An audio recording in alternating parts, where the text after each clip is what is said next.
Hello YouTube, this is a quick video and this is going to be the Warlock Exotic tier list for the season of the Splicer. This is just something I thought of because I did the whole exotic weapons. What if I did exotic armor? I'm a Warlock main, so I thought we might as well just start off with these exotics. And then we'll go to Titan or Hunter depending.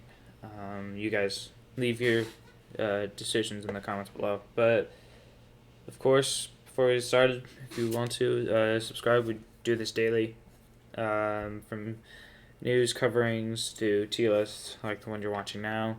We try to do all of these daily. So if you would like to support us, please hit the subscribe button. So let's just get started with Eon Gauntlets. I don't use these. I honestly don't.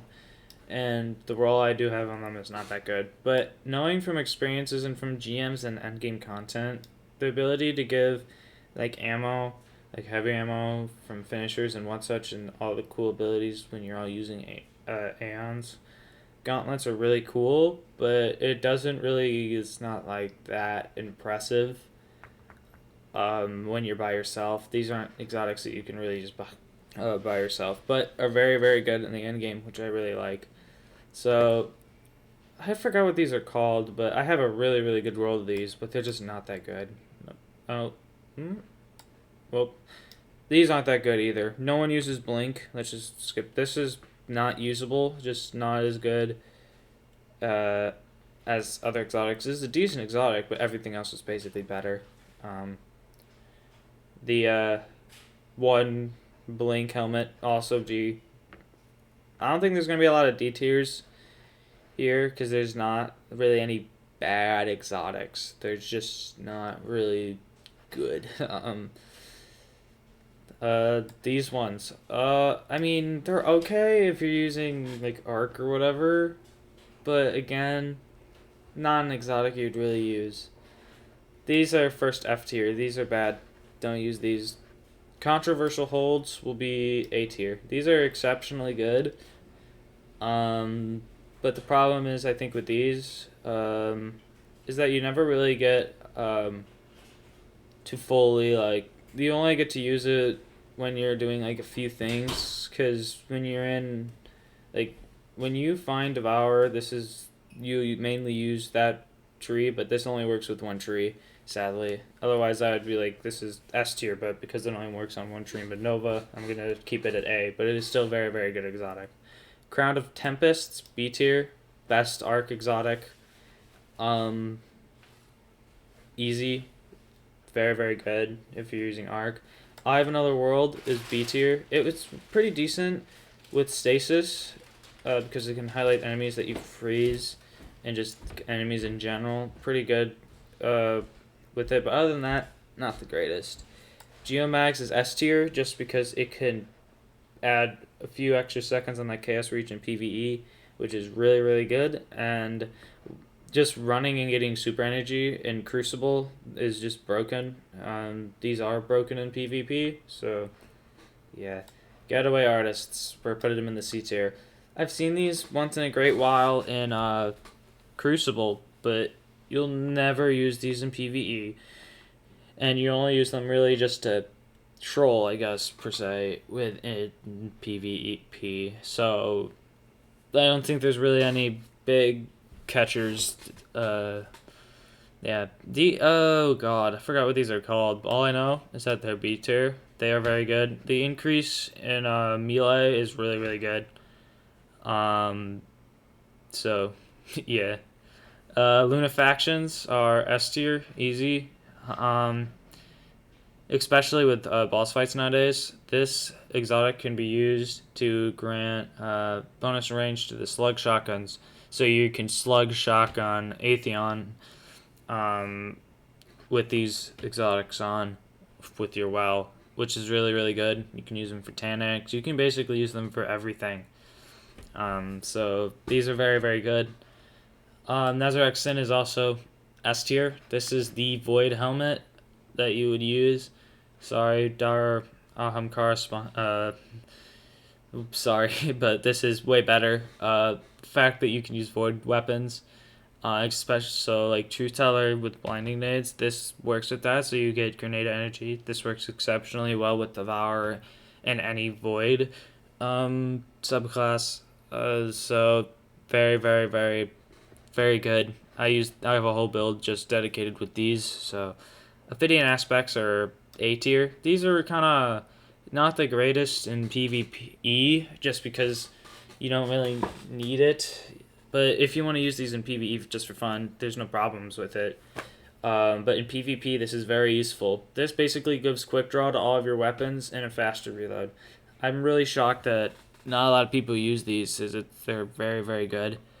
Um, they basically gives quick draw without needing quick draw. So Phoenix Protocol going in the S tier, and everyone knows why. The fact that you can just kill some enemies and get just orbs back is really, really, really good. You can get that well back really quick in raids and what such. And so, yeah. These things are terrible. If I'm not mistaken, these are like, you stand in a rift and you get like solar stuff, and it's just not good. These, you forgot these were like blood coat things, but they nerfed this right before they came out. So this was like they nerfed it before they made some changes, and yeah, it's kind of been bad ever since. Dire is also sadly this helmet is just overshadowed by Nezeract, and the energy it gives when you use that Nova Bomb just not good. Forgot what this is, but I know what they do. These really make your fusion nades just really insanely good. In Atheon, these are the main weapon of choice against obviously Atheon. So these are very, very good. I've learned to like this exotic, but the only problem with it, which is why I think I'm actually gonna move it to B, is that they're only really good for there. And yeah, Storm Dancer's Brace is D tier. Not good. I mean, sure you can kill a few enemies, and then you get increased damage, but no one uses Arc except for Chaos Reach, so these aren't really utilized, and it's not sure we're getting more enemies, and these are smaller arenas. Excuse me. But still, I think the damage increase is not enough for these to be any good. So, forgot what these are called. How can't I remember what half of these are called? I'm a Warlock main, and I don't even remember what half of these are called. But I do actually remember most of their perks. These are really good. They're really fun. Just to be able to throw infinite grenades on a melee is really, really good. Just in general, if you want to light a whole room basically with solar grenades, punch one thrall or whatever, and then just rain hell with these. They're really, really fun to use, but like grenades honestly don't do that much damage. And if you're gonna use fusion grenades, use this exotic, not the stag. I mean, I'm gonna give it a C tier just because in like I guess this will only be good if it drops a well when you die and not some tiny little like rift. But I do see the use of these things, like if you're doing like team stuff. I kind of do, but no one uses these because you'll be using basically any of the S tier stuff in the end game. Transversives are the S tier of S tier, and you can't tell me otherwise. This is a speedrunner's best friend, and will always be. So Transversive Steps, the best exotic, easily for a Warlock, by far. Verity's Brow is going in the A tier. Very good exotic, very good with grenade builds. YouTuber, and he loves this thing, and there's a good reason for it. This thing is very, very good with grenade builds. Increase the grenade damage is really, really good. So yeah, this thing's terrible. The fact that it just, sure, you can release arc stuff when you cast a rift, but no one will care. When's a Sacred Dawn?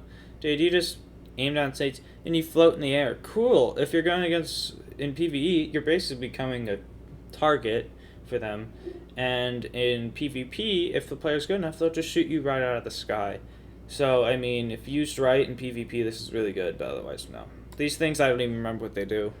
That's probably how bad they are. But I'm going to just put them in D, because there's just a safe ranking. I'll probably have to look all these up for next season when I do this. Falwinger's Helm is the most underrated exotic, I think, on this list. The fact that you finish and they blind enemies near you. If you want a true blinding build, here you go. You've got Falwinger's Helm right in front of you. Dawn Chorus, if I'm not mistaken. I mean, it's okay for Dawnblade, but if you're using Dawnblade, you're most likely using Icarstash, and if you're using Icarstash, you're using Transversives. And if you're using Well, these are absolutely useless. So, again, this is very cool. When you sustain damage on a target, the increase of damage, really, really good. Good for boss damage, but every other exotic kind of overshadows them. Necrotic Grips are A tier, and they're A tier because when paired with Thorn, this thing becomes the ultimate ad clear. Sadly, I've grinded these things for months and I haven't gotten one yet, so I haven't been able to experience it. But you really, really, really can clear ads with this. This exotic, they tried using a Polaris Lance and trying to make it like the Tlaloc with this thing, but not really. It's still not usable, because it's just not that good. You want to use your super, and this exotic, which basically tells you not to use your super, is kind of bad. And then the Boots of the Assembler, I'm going to put them in B tier, just because, sure, the Seekers are cool and neat. Nothing else is really, they move really, really slow, and they're basically outshined by every other exotic. So basically, yeah, that's it. Take a photo of this. Let's see if this changes at all during let's see if this changes at all next season. But yeah, just quick little idea, and enjoy the rest of your day.